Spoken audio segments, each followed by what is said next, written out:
Spread the fire. Welcome back to SMWX. And today I am really excited to be hosting a massive debate between the two biggest parties in South African politics and two of the rising young voices in those parties. But before we get there, remember, we're on a mission to get to 100,000 subscribers by the 29th of May, by the election. Thank you for helping this channel to grow. Make sure you subscribe down below.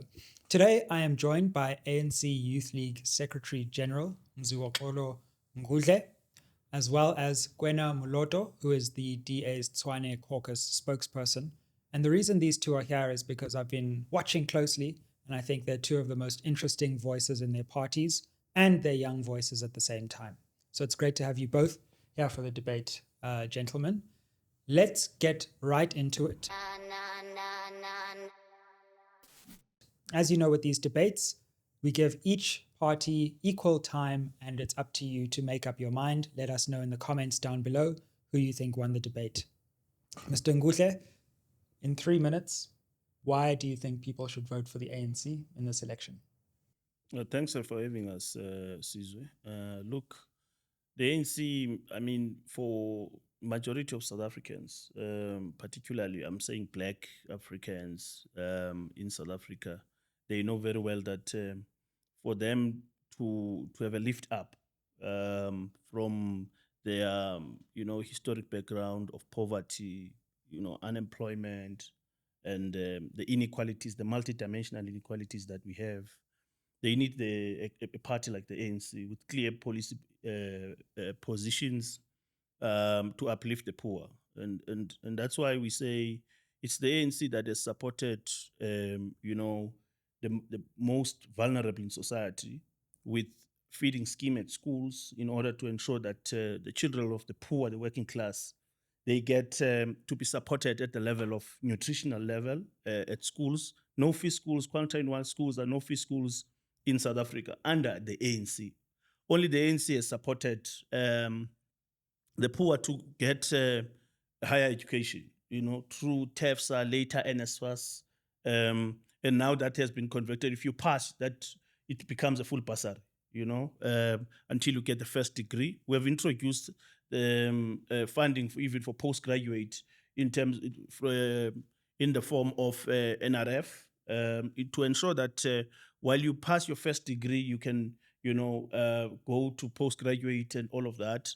It's the ANC policy. I mean, for economic transformation and affirmative action, we said because of this history of 350 years of colonialism, apartheid, suppressing and subjugation of Africans in this country, you need affirmative action because these were done through legislative forms. The 1913 Land Act, for example, was a legislative process taking away land and the economy from Africans. The later legislations that would have been introduced by apartheid, like your Bantu Act and all of that.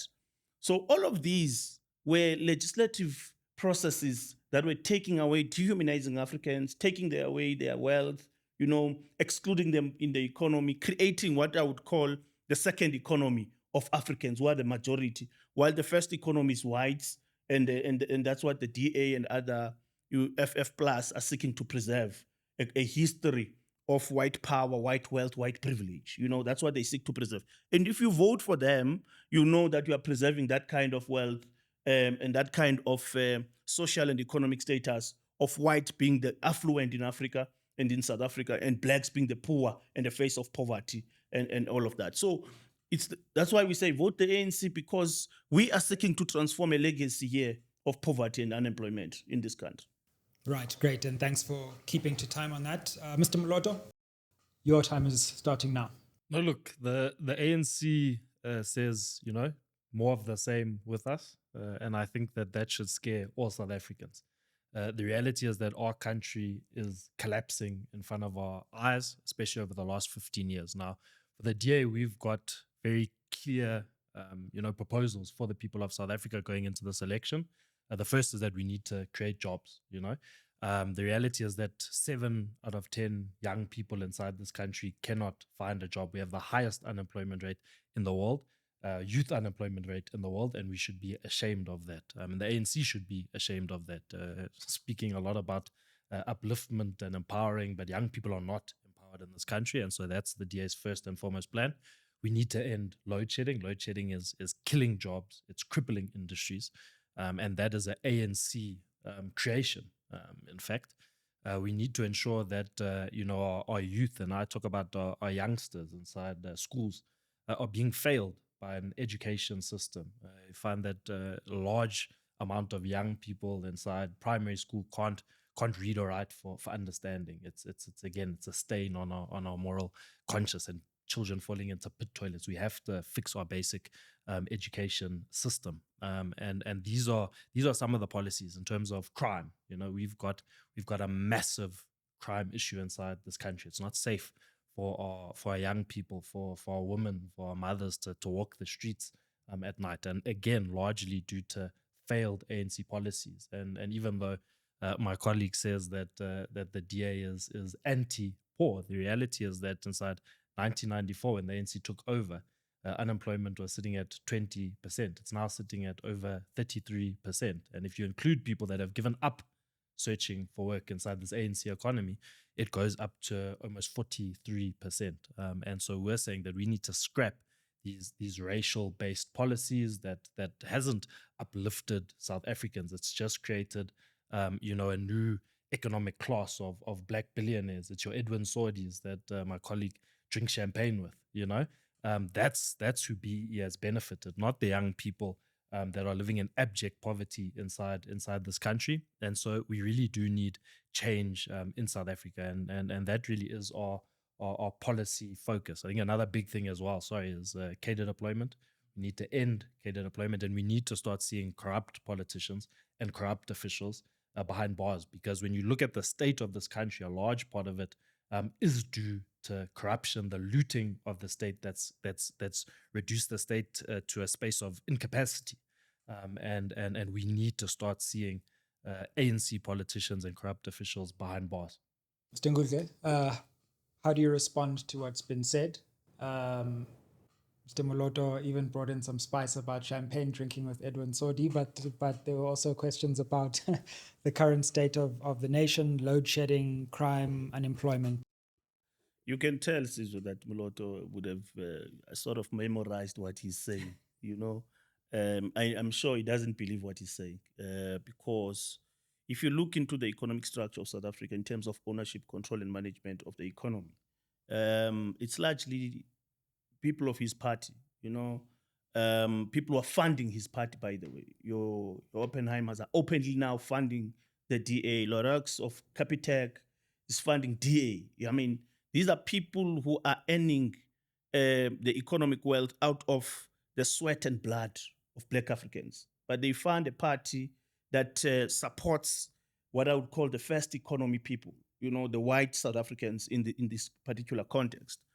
Now, I don't know. Edwin Soti is a Tshwane of this democracy, like many others. The owner of Discovery. He's a white South African, but also a Tshwane of this democracy that has been created by the ANC. By the way, if you look into the economy of South Africa, it has grown 4 times than it was under apartheid, right? We're now running an economy of about 7.8 trillion. So that's the worth of the South African economy. It has grown tremendously under the ANC government. Now, you talk about issues like what we're proposing. Look at the ANC manifesto. It has got 6 priorities. One of its priority number 1, talks to putting South Africa to work. You would remember, Sizwe, that in the period between 1994 and let's say 1996, that was a period within which the country was entering into negotiations about the constitution and so on, until the adoption of that was interim government, until the adoption of the constitution in 1996. Post that period, the ANC ran a process of reconciliation of the country. You know that the country was in tatters. It had to be reconciled, project of nation building and all of that. But in the process, a lot of things were happening globally, including some kind of what we call economic fever in the Asian tigers and all of that. But the ANC grew the economy between that period and 2008 with 4 digits, you see? And let alone that the economy at the time needed to grow what we call the lag time, to grow, firstly, capital formation in the country so that we can be able to invest in the productive sectors of the economy, to create jobs, to create capacity to manufacture, and so on. And that would have been affected later in 2008 by the global meltdown and so on, which the ANC government cushioned the South African economy very well. You would see now we've just done very well. Let's leave it at that, and then there'll be another chance to come back in and develop that after the 2008 crisis further. How do you respond, Mr. Moloto, to that? No, look, I'm glad that he said that Edwin Sodi is a product of the ANC, because Edwin Sodi is a corrupt ANC cadre that has been looting the state. People in Hammanskraal right now don't have clean drinking water because Edwin Sodi's company stole money at the Rooiwal wastewater treatment plant. And the ANC goes around, they go into Tshwane and they say that it's the DA's fault that you don't have drinking water. It's, as he said himself, a product of the ANC who looted at Rooiwal that the people of Hammanskraal don't have water. But again, when you engage with ANC politicians, they always need to speak about what has been achieved since 1994 because they know there's been no successes recently. When we talk about creating jobs, we can talk about the Western Cape right now. In the last 5 years, in terms of net jobs created inside South Africa, 4 out of 5 were created inside the Western Cape. That's now. That's not talking about since 1994. Talking about now. Under the ANC government, you've just seen a complete decline inside jobs. This is the highest youth unemployment rate in the world. It's nothing to celebrate. When we talk about crime, you look at, again, the Western Cape, while over the rest of the country, you see an increase in violent crime. In the Western Cape, it's on the decline.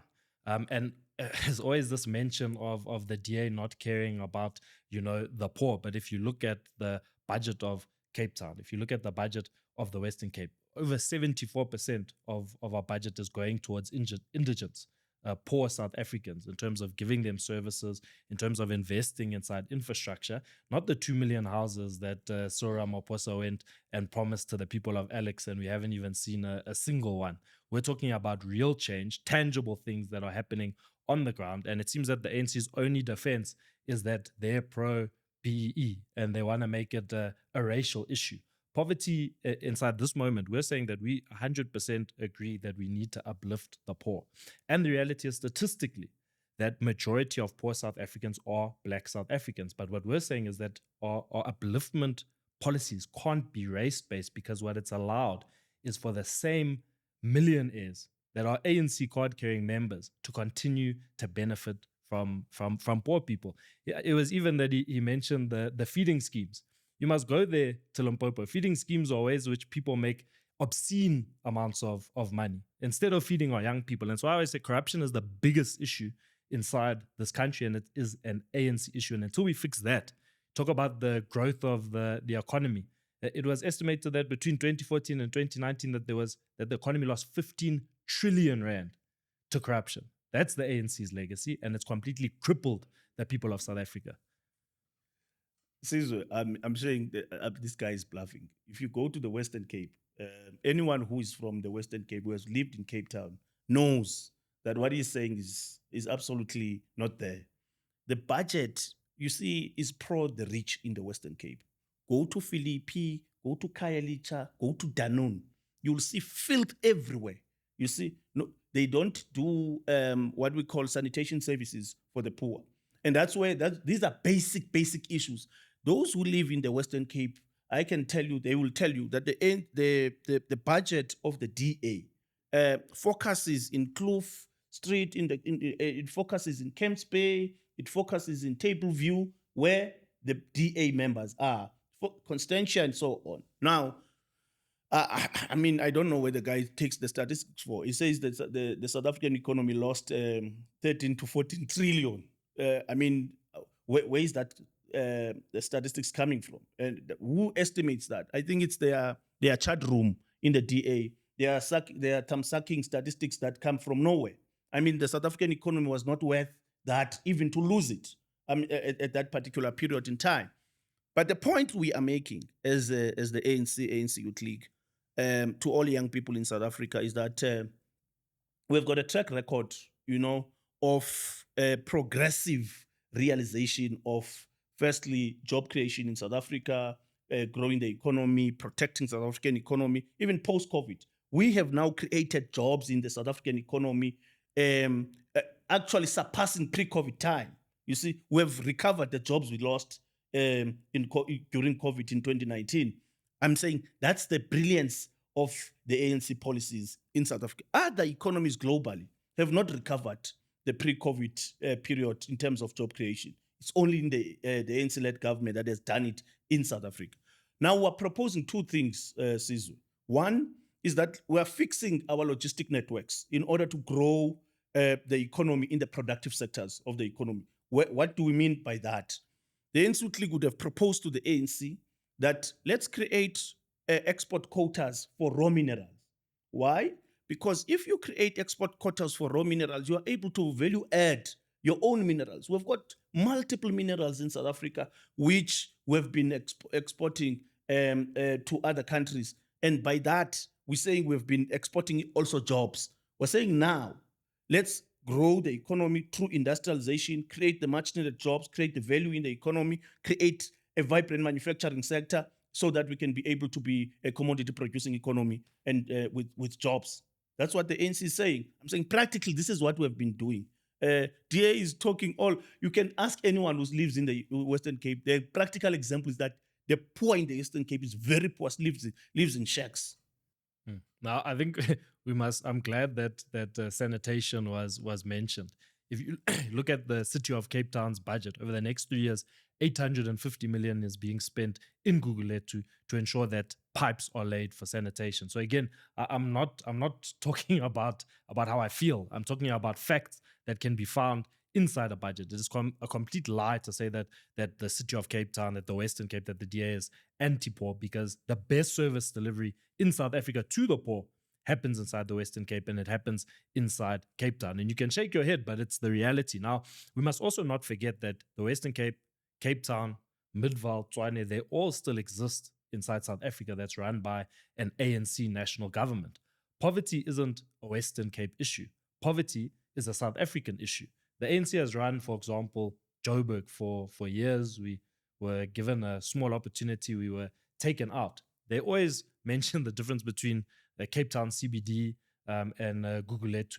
But here you've got the richest square mile in terms of Sandton, and you cross the highway, you have Alex. So it's a completely ridiculous analysis to make, and it lacks intellect, because the reality is that poverty is a South African crisis. You talk about the fact that yes, there's been jobs created. As I said, those jobs that you're speaking about, 4 out of the 5 of them were created inside the Western Cape, and it's a Stats SA stat. You can look it up, and that is the reality. The ANC speaks about growing the economy. They speak about creating jobs, but it's all lip service, and that's why I came here today to speak about what we've done.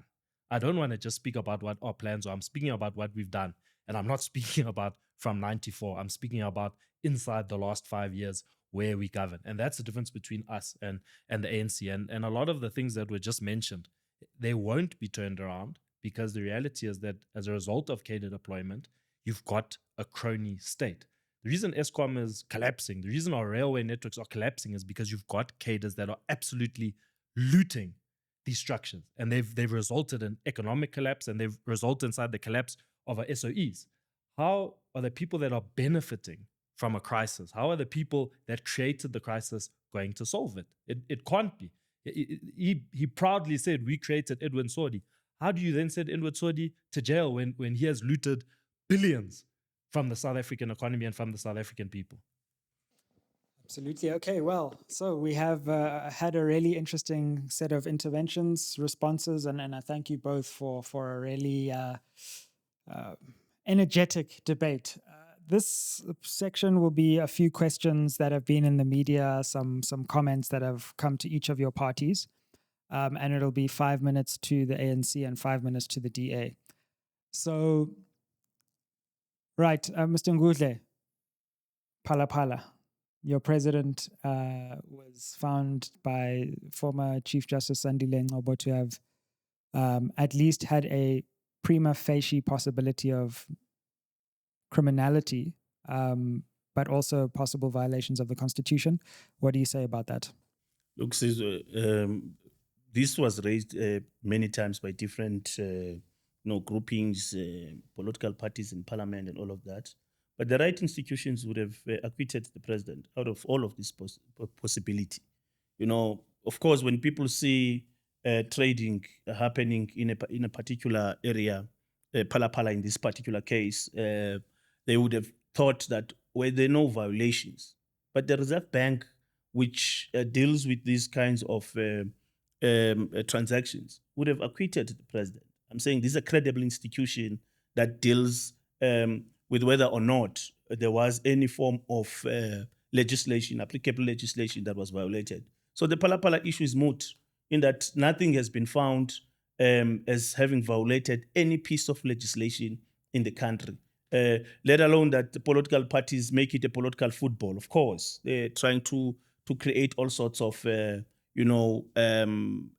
hype about it so that they can try and drag the president into the corrupt activities that the DAs are currently doing in Tshwane. In Tshwane, did you see the report of AG?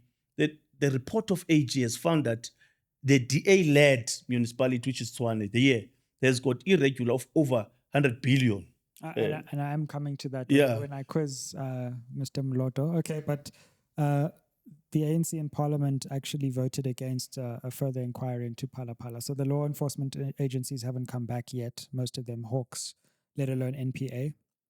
I hear you on Reserve Bank and the Public Protector, but the ANC had a chance to present this to the country and have an investigation and voted against it.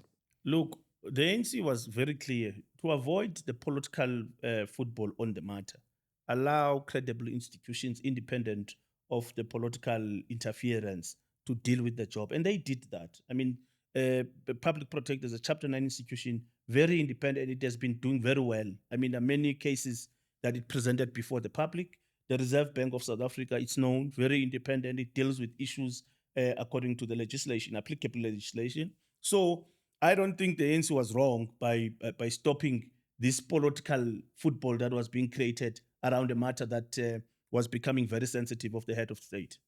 Load shedding. Last year was the worst year for load shedding in the history of our country. It's been besetting South Africa for a long time, but it seems to have got worse and worse and worse. What do you say to voters after the history of load shedding over the last 5 years? Okay, Sizo, let me tell you one thing which is very important for all South Africans to understand. Pre-1994, you see, the electrification of this country was only targeting white South Africans in particular. You see, all black villages and townships never had electricity. As a result of the success of electrification project by the ANC, we then had shortage of power in terms of power generation and transmission. Now, that's a success of a big electrification project run by the ANC. Now, of course, we should have pre-planned for more generation and more transmission and distribution of electricity.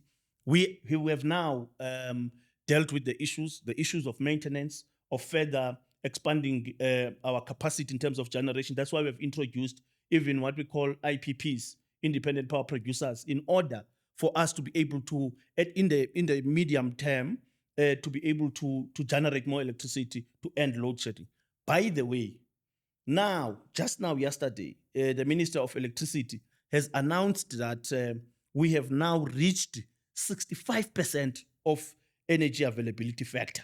You see, that's a very big milestone. It means we are towards the end of load shedding, you see, to recover all that we have lost in terms of the economy and what the impact of load shedding had. So we're doing a big progress in that particular regard. But the DA must never lie and say under what I would, because I know the DA represents the white rule, which is the apartheid South Africa.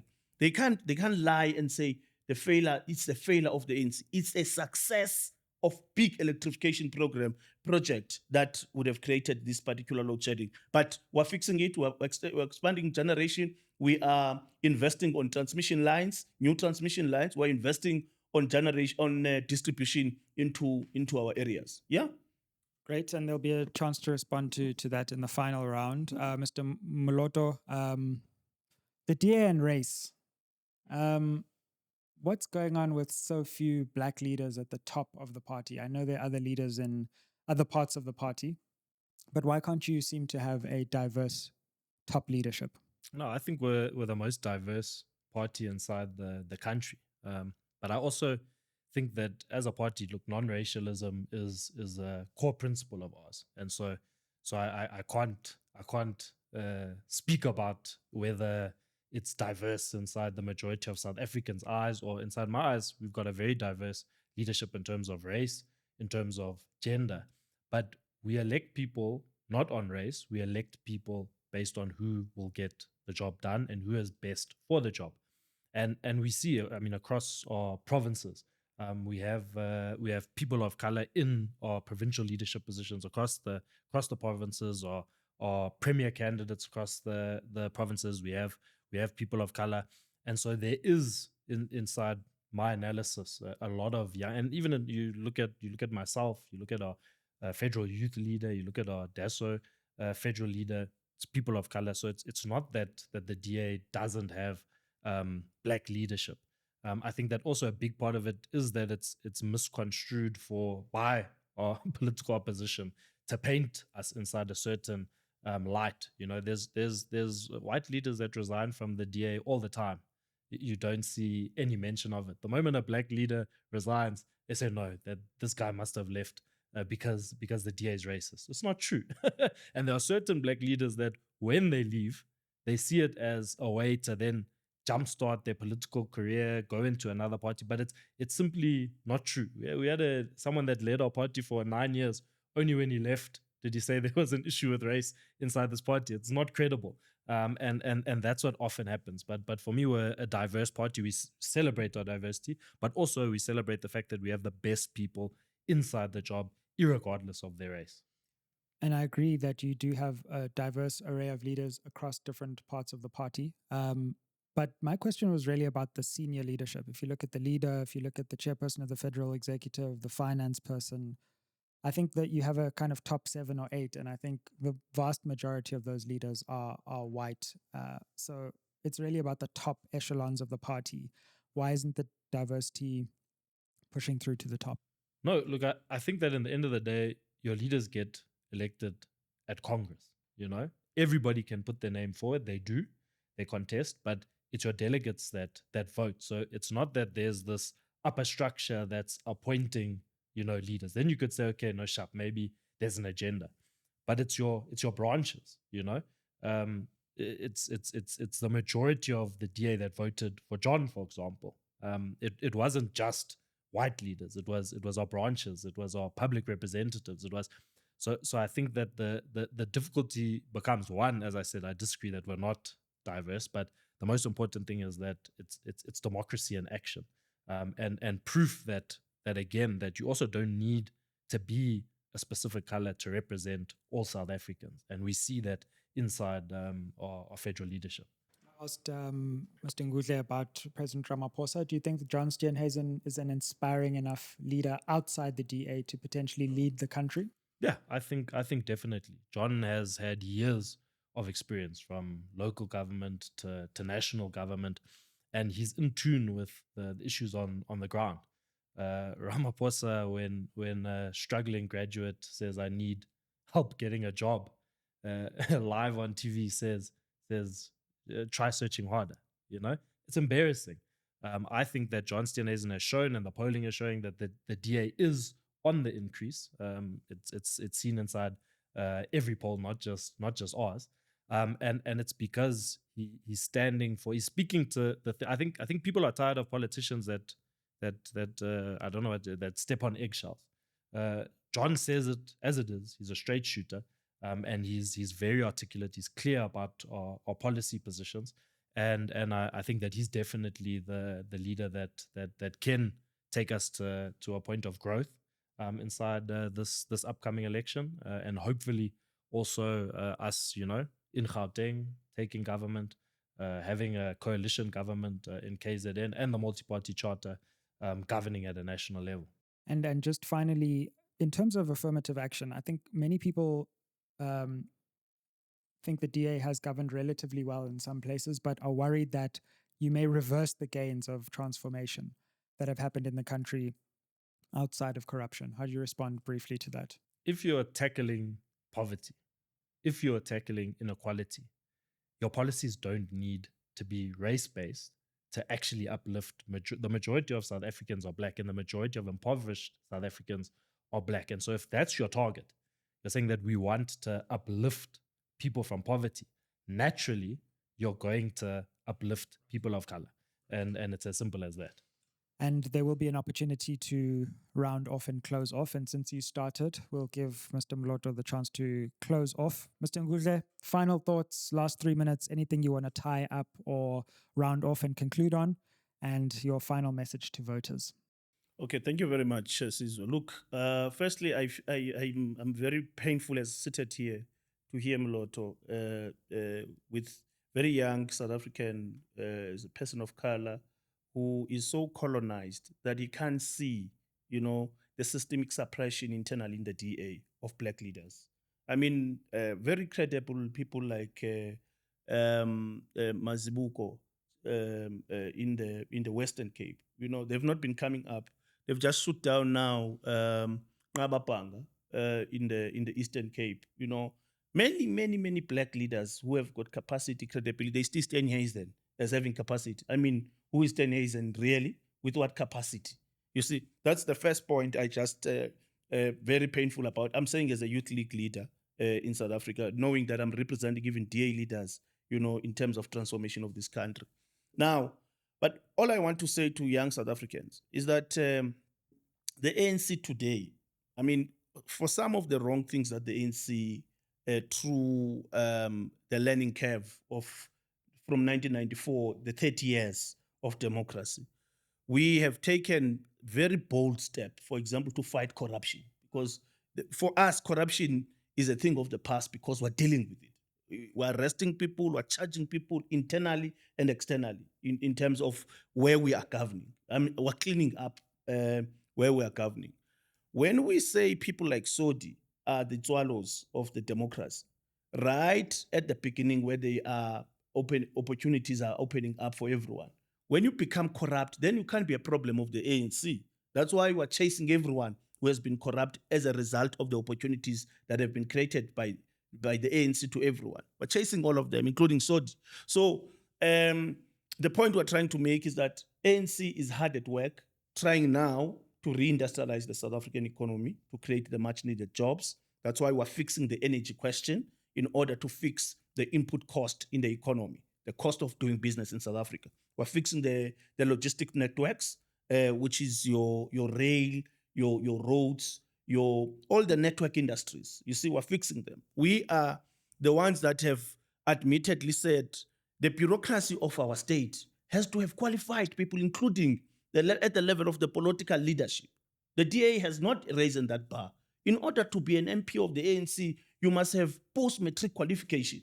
You see, just to raise the bar to say we are serious about governance, we're serious about building this economy 30 years on. You can't have a person who has no skill in anything wanting to create ideation of the development of any country. You see, that's what we're saying. We've risen that bar. The DA has not. And they think that they're a paragon of good governance. How? You see, so we're saying we're creating jobs for young people, for women, for all South Africans.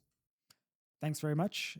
Mr. Moloto will give you the last word. Sizwe, I never thought I'd hear anybody say that load shedding is a result of how well the ANC has done. You've done so well at electrification that now we have load shedding. I've never heard. The ANC is getting very creative inside their campaign messaging. But look, for me, it's all over a message that everyone's saying is that 2024 is our 1994, and that is a reality. Is that we cannot stand we can't live through another 5 years of ANC governance.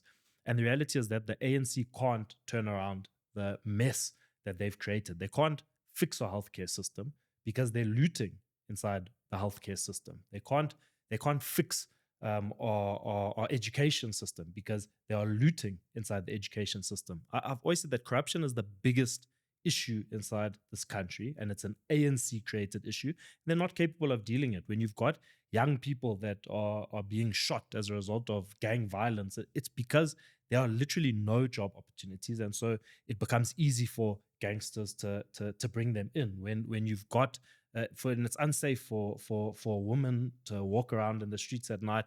It's because we've got a hopeless society, and we've got a police force that's ill-equipped to deal with crime because they've been underfunded because of ANC corruption. So ANC corruption isn't a victimless crime.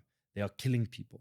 They are literally killing people, and we need a new government that has a history of service delivery. He's not mentioned a single fact. Me, I've said 4 out of 5 jobs that were created inside the last 5 years were created inside the Western Cape. I get told about Gugulethu. I say 850 million just on pipes is being spent in Gugulethu over the next 3 years.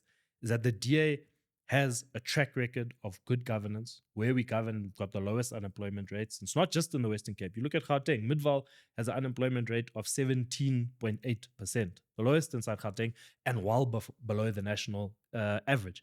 So when we say we want to fight crime, we've got a history of doing it.